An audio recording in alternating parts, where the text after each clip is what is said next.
Welcome to the Her Story Circle podcast, the podcast that brings you the extraordinary tales of everyday women who are changing the world. I'm your host, Gertrude Mache, and I'd like to acknowledge traditional custodians of the land on which we meet today. I also like to pay my respects to elders, past, present, and emerging. Every week, we dive into the lives, challenges, and triumphs of women from all four corners of the globe. We're here to inspire, enlighten, and connect, sharing stories that uplift and empower. So grab a cup of coffee, settle in, and join us as we explore the incredible journeys of women shaping our future. This is Her Story, where every woman's voice matters. Hello, everybody, and welcome back to the Her Story Circle. This is Gertrude Mache here in beautiful Melbourne, Australia. And today I am graced with the presence of yet another fascinating young woman. Welcome, welcome, welcome to our tribe. Please tell everybody your full name, where you're based, and share your story with us today.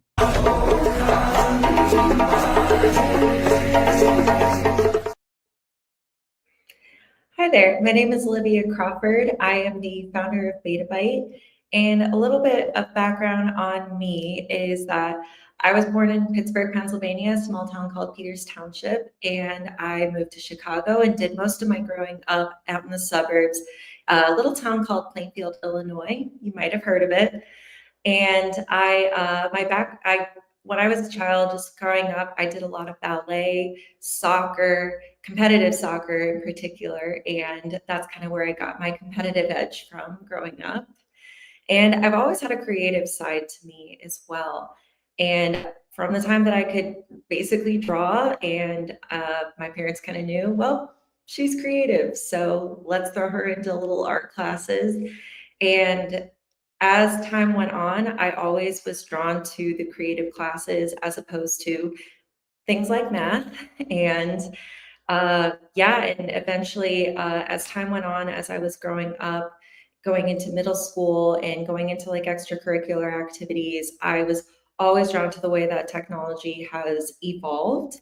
And ultimately, how once I got to high school, I was very fixated and very focused on the creative fields as well. Would go into competitions, and once I was able to get my hands on those Adobe products, and I had my high school teacher, he very much pushed me towards going into things like graphic design. And once I graduated, I went to two different junior colleges, and I studied really hard. I wanted to attend a bigger university, and I eventually got a really nice, handsome scholarship to Savannah College of Art and Design in Savannah, Georgia. I ended up studying graphic design for a very short period of time there. And eventually I changed that to advertising. And I know that sounds a little bit funny with the way that how did I get from there to where I am now? But what I learned from doing something such as advertising is how do you evoke emotion and how do you really play to people's psychology and understand what makes people buy things, and how do you connect with people? How do you get brand loyalty, fostering that brand loyalty?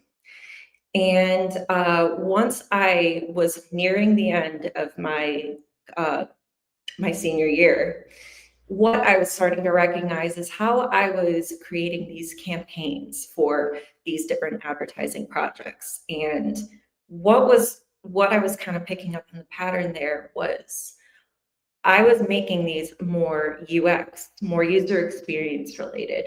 How was I making an already existing product better? And how was I fostering a connection through making those products better? And then what happened was, once I graduated, was that I ended up starting to look for user experience jobs as opposed to advertising jobs. And while my portfolio reflected that they were advertising based, that was something that made me stand out and made me very different from anybody else that was also looking for the same job that I was applying for. And my growth was very slow and steady, and I ended up going from digital signage into supply chain software, and then up into electrical supplies. And towards the end of my corporate career, I was starting to recognize people were saying the same things on LinkedIn. And what they were saying is, and you've probably seen it as if you are viewing this on LinkedIn, that the job market has never really been a stable place. And there's always going to be pain points within an industry. And when I was seeing the information that was being volunteered, such as, I'm tired of rewriting my resume, this is such a frustrating process, or somebody who's on the hiring side is saying, I'm completely overwhelmed with how many resumes I have to read for this one position, and I'm on a time limit as well. And what happened, and when this started to really ignite my interest in it, was about 2 or 3 years ago. And that was when I started to recognize a big pull towards this problem. And working as a user experience designer, part of your job is to find problems before the rest of the world recognizes it as a problem. And once I started talking to all these people that wanted to talk to me, and I would start asking them to air out their grievances about what they liked about the process, what they disliked about it, and everything was coming down to that one word, the resume. And that was what I thought, how is this kept up with the way that everything else has evolved? And I did skip around a little bit. I ended up talking a lot more about my career, but a little bit more about me and my personal life. I am based in Dallas, Texas. I am married with a 2-year-old daughter and another daughter on the way. And I live a very, very happy, quiet life, but for now. And this has been definitely my family is definitely a big part of like what my purpose is. And but overall, I love being a mom, but it really isn't enough for me. And I love my career. I love making an impact. I love helping people. And that is why I decided to create a solution for this specific industry, because it is struggling so terribly. And I want everybody to everybody deserves to have their time back. And so once I talked to all of these people who were struggling with the job search, I was able to see what a time suck it is for everyone who's involved. And so I thought, how do we make this more efficient? And so after doing about 2 years of talking with over 1,000 people who have said the same things and complained about it, and then after putting together a low fidelity product and sending it out to them and having them test it out and give me feedback on that, it's what got me to here, where I have a now live product. And so far traction is slow, but the momentum is building and impact is being made there, and industries are starting to notice a big difference in, wow, this was faster than, excuse me, I lost my breath. This was a lot faster than the typical traditional process. And now they're also floating ideas of like, oh, you know what, you can add this in, this in, and this in. So it is a really beautiful thing to see how other people are contributing their ideas to something that is already improving their life. And we'll see where it goes as time goes on, but I'm so happy I put this together. Wow. I absolutely love women who are 10 steps ahead of the game. It's almost like you preempted what is going on in the US right now with all of these layoffs. When I listen to your story, how many people are struggling to find work, to navigate the system and try and get back into employment, the timing of your work is incredible. Thank So you're you. really on purpose by the sound of it. Trying to be a little ahead of the game with it, but yeah, overall, want to I want to help people, and I don't want people to feel stuck in this vicious cycle, and I don't want people to feel, I don't want their self-worth to be diminished because of something that isn't keeping up with the rest of the things that we do in this life. So how would you explain skill-based hiring to someone unfamiliar with the concept? Yeah, absolutely. It's a way that you simplify how somebody applies for a job and shows who they are and explains what they can do and where they're going. And our skill-based hiring is a little bit different from the way that Indeed does it. And ours is plotting it all on a chart. And it's not just it's not like a resume where you're handing it over and saying, well, here's just a receipt of my history and what I have done. This is more of this is my history, but this is where I'm going. Okay. These are how my skills are evolving. These are how my skills have changed. This is how I've grown this skill. This is how I've turned a weakness into a strength over time. Yes. So what would you say are the biggest flaws in the current resume driven recruiting hiring systems? Ooh, that's a great question. I would say the way that it's the biggest flaw right now is the way that people are using AI to write their resume out and tailor it to a job description. And now that you have these recruiters where it's a very desirable position and it's niche, but you also have all of these resumes that are coming in that all look the same and they all sound the same. And now they can't figure out who's the right person for this role too. Yeah. And oftentimes, the solution to that is to finding a referral, but sometimes that isn't always possible. Yeah. And when it comes to something like that, you have these recruiters are completely overwhelmed, and all of these people who are desperate to find a job are going through desperate measures to get a job. And that doesn't always mean that they are the right fit for the role. And it's a guessing game of like, well, let's just go with this one. Let's just interview this one. And then there's a mishire, and then there's the cost of the mishire, which is detrimental to a company's long-term growth. So it's just this there's this bad domino effect that's coming from it. So how does Bettabite use data and visualization to support better hiring decisions?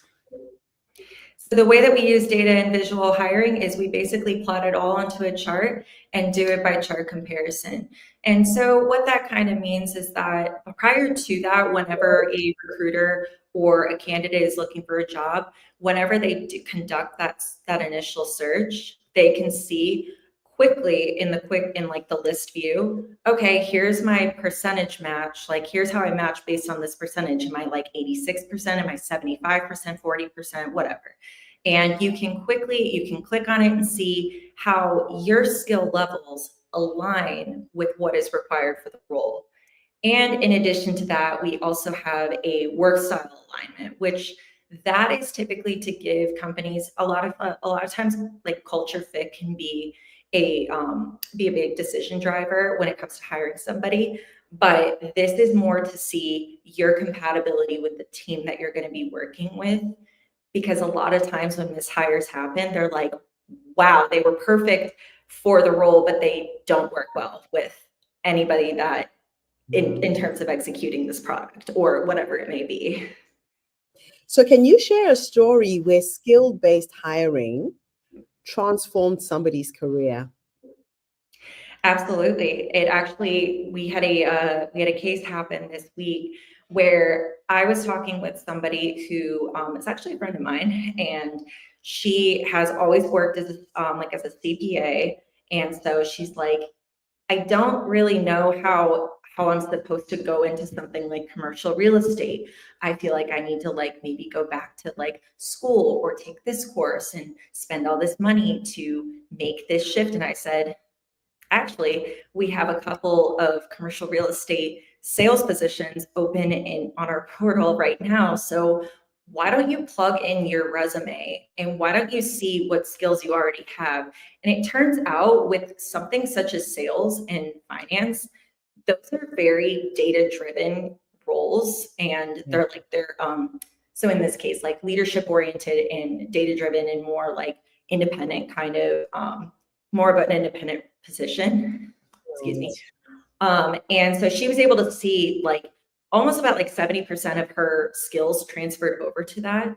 And she was seeing, oh, how is it calculating out how I like how my skills have like grown over time. And I said, why don't you just apply, see what happens? And so what happened was she applied, she heard back about 2 days later, and they said, you know, we want to talk to you because you seem like you would actually be a really good fit for the role. Where she is in the interviewing process right now, she's on to her next step. So she's like on her second interview. So she said, actually went really well, and I connected well with like the person who would be my manager. And it really installed a lot of confidence in her, knowing that I absolutely could do this. I don't need to go back to school in order to acquire the skills that are for this. I can see what transferred over really easily. And that's why it's nice to have a simplified version. That's just amazing.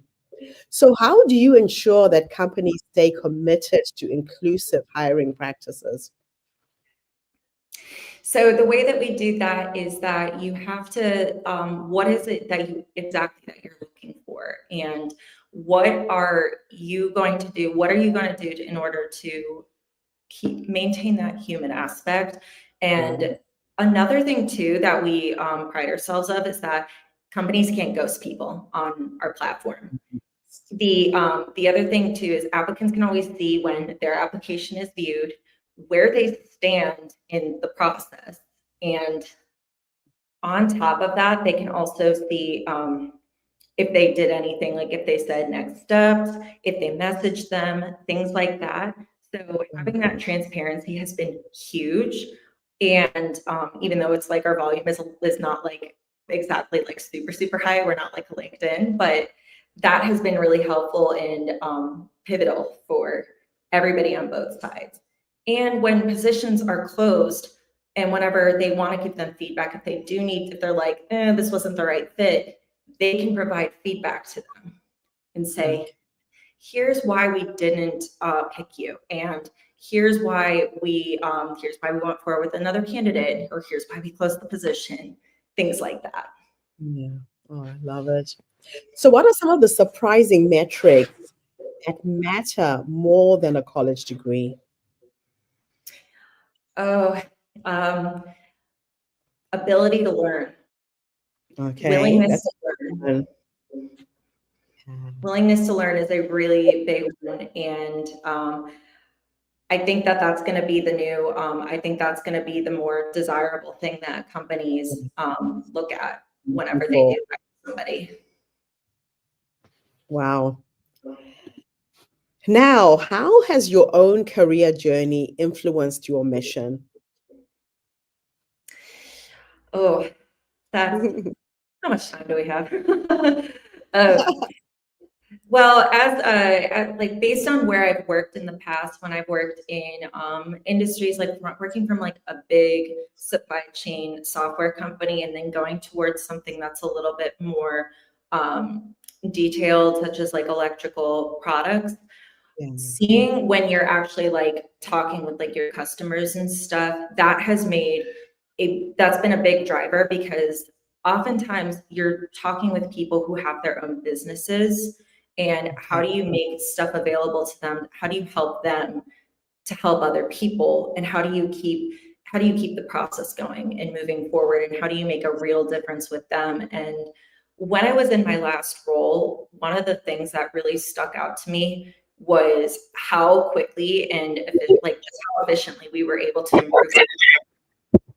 And how quickly it improved our customers, because we were a B2B company, and it really was able to like just the way that, I mean, obviously you see your revenue boost over time, but then we started seeing our customer base grow because of the impact we're making, because that word of mouth is traveling where they're saying, I use this company and this is why. And seeing that we were making that that positive impact, especially since Rexel is a really big company, and they're all over the world. It was really nice to make that kind of impact. Wow. So, what role does empathy play in innovation within HR? It simply just makes their job way easier, and it makes it more efficient because they are dealing with a lot of paperwork. And why on earth would we just be like another platform where it's like, well, here's another stack of PDFs for you to read through and scan. Mm. And we just simply want to make it so that way there is like the right execution is happening within the company. All the wheels are turning the way that they're supposed to. And why would I want to make it so that they get their time back, so they don't have to focus on all the turnover in the revolving door that hiring can be, because Yeah, there's all this mishiring happening, and that can be a real headache. it can. That is so true. So, what advice would you give to women trying to re-enter the workplace after a break? You know, the other day I interviewed a young woman who was a caregiver for her partner, got out of employment for 2, 3 years, tried to go back in again, and has been struggling since.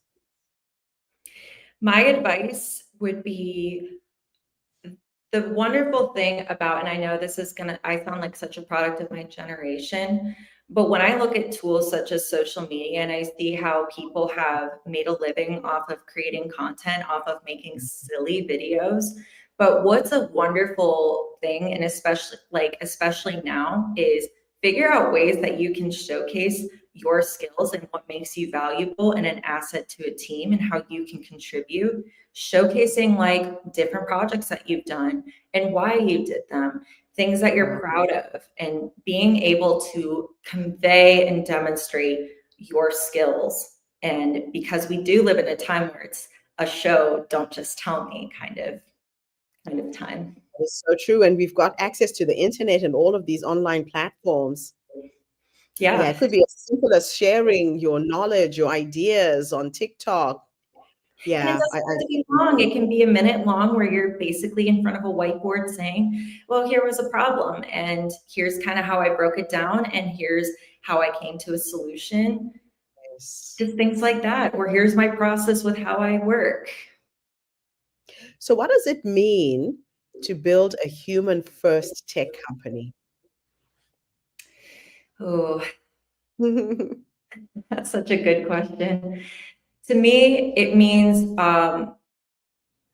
that like the robots are not going to take over anytime soon, or I'm going Yes. to prevent that as long as I can.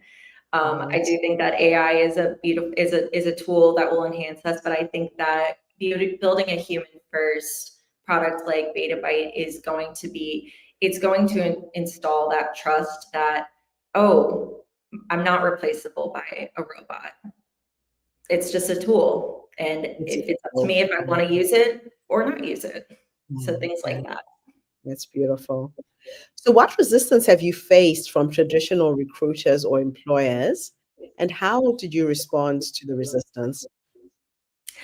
Anytime the only time that I've really gotten kind of a uh, face-to-face resistance was a couple months ago, and he said to me, this will never be in the medical field. This will never be used in the medical Oh, industry. And I said, oh, why? And he was like, it just won't be. And I said, and so it's just having to probe people and say, well, why do you feel that way? Why do you think that it won't be in the medical industry? Can you tell me like what kind of tools you use and what they're doing that makes this different? How is the process going in terms of hiring in the medical industry? Because, you can learn. Yeah. I'm not going to act like I know everything, but when somebody is going to just poke and make some comments that might come off as discouraging, it's best to just kind of say, oh, why do you feel that way? Like, tell me. I'm interested. Vent. It's all good. I'm here to listen. Yeah. And in terms of like talking with recruiters, it's all feedback is good feedback. And if somebody doesn't respond to me reaching out to them, I don't get discouraged by that because everybody's busy. But Yes. anytime somebody has used my product and said, like, oh, it's great, I'm kind of like, tell me something you don't like about it, rip it apart, be brutally honest. You're not going to hurt my feelings. And Yes. that's been a wonderful thing because like you find all the holes in the ship, especially early on when you're growing, and you don't want to have like 100,000 people that are using it, and then you're getting flooded with all these like customer support emails, and they're like, this doesn't work, this doesn't work. It's like, I want to find the problems as early as possible Yeah. and make it as good as I can as soon as possible. So, how can people prepare themselves to stand out in a skill first hiring environment? I know I said it earlier with like the skill showcasing, where it's like harnessing tools like social media and creating videos of where you're demonstrating what you can do.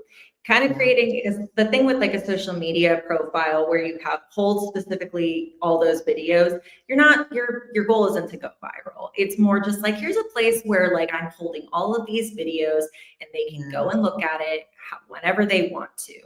I think that that's a really good way of like having a portfolio on showing who you are and what you can do, what you can contribute, and where you're going to go. That's typically my advice there. And read everything and be open to learning about something. If something is interesting to you, learn more about it. Or if something that you disagree with, learn about it. There's I nothing like love it's not going to kill you. My last two questions for you are a bit of a thought experiment. Yeah. In the first one, I'm going to teleport you back into the past. And we are going to go and have a conversation with the younger you, this young woman who went into the world of business, vision, with dreams. If you could go back and give yourself 3 nuggets of wisdom based on what life has taught you up until this point, what would those 3 nuggets of wisdom be? Take your schooling seriously. When you're scared about doing something, as long as it's like, as long as it's not illegal, the thing about being scared about something, you can always turn that into excitement, and that helps you make a decision faster and it moves you forward in life. And my third piece of wisdom is be nice to people, be nice to everybody. And if anybody's mean to you, it's a reflection on them. It's not a reflection on you. Well, that's absolutely beautiful. Last question. I'll teleport you into the future this time. Boy. Going to go and meet the 90-year-old you, and she's sitting in her rocking chair, surrounded by her children, her grandchildren. Maybe she's on the dance floor with science and technology. You'll probably live to 120. I hope so. Future, to meet this wise woman who has led you up until this point, what will you say to her when you finally meet her?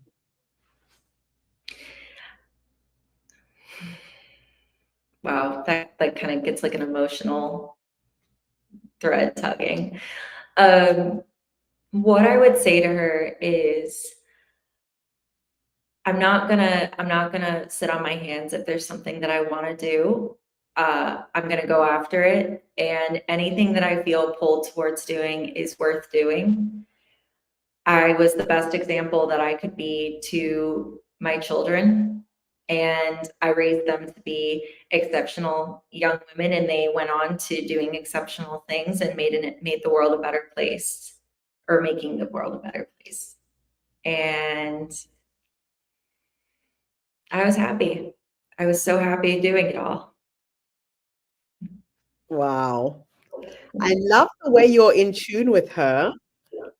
A lot of women don't realize that the wise woman is already in us, that Yeah. she is that quiet voice that prompts you to go left, go right, say yes, say no, start a new business, but we look outside of ourselves for answers all the time. Mhm. A little game that I play with the energy of who I am becoming. So I talk to her every single day. If I get stuck with something, when I go to sleep at night, I do my meditation, my prayers, and I sleep with a question as simple as, so what is the next step? You know? And she is there processing while you're sleeping. Your subconscious mind keeps working these things out for us, right? And then I'm in the shower and I get that light bulb moment first thing in the morning, and I know exactly what I need to do to execute. I talk to other people, I talk to other women, I tell them what I'm working on. And it's almost like a jigsaw puzzle. One person will give me this piece and another piece and another piece. By the end of the week, this thing just comes together so beautifully.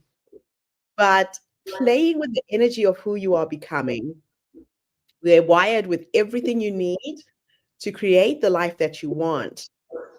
You need to trust yourself and trust that inner voice. Olivia, thank you for being a starling example of this. Absolutely love your work. I love what you're doing and the timing of this business, especially in the US right now with so many people looking for work, struggling to get back into the workplace. Good luck to you with everything that you are helping to empower other people. Gertrude, it was a pleasure. Thank you for having me, and I look forward to speaking with you again. Absolute pleasure. And thank you to everybody who tuned in. The Her Story Circle is not just a podcast. We're a social impact movement that brings you the stories and voices of women from all over the world. We share our stories to uplift you, to inspire you, to energize you, but most importantly, to take you from where you are now to where you're trying to go. So if you are looking for a tool, if you are looking for a way to get back into the workplace, Bettabite is here. It's here to support you. It's here to guide you. Connect with Olivia and get the help that you need. I'll be back again tomorrow, everybody, with yet another amazing guest. In the meantime, have a fantastic day, morning, or evening, wherever you are in the world, and bye for now. Thanks again, Olivia. Thank you. Thank you for tuning into the Her Story Circle podcast. I hope today's story has inspired you to believe in the power of our stories and the difference you can make in the world when you use your voice. I'm Gertrude Mache, and it's been an honor to share this space with you, where voices from all walks of life come together to weave a rich tapestry of diverse perspectives. Don't forget to subscribe, rate, and review our podcast to help us share these stories with more listeners. Follow us on social media by looking for the Her Story Circle podcast for more updates. And join us tomorrow for another episode filled with courage, resilience, and empowerment. Remember, your story matters, and together we're building a stronger, more inclusive world. Until next time, keep making her story.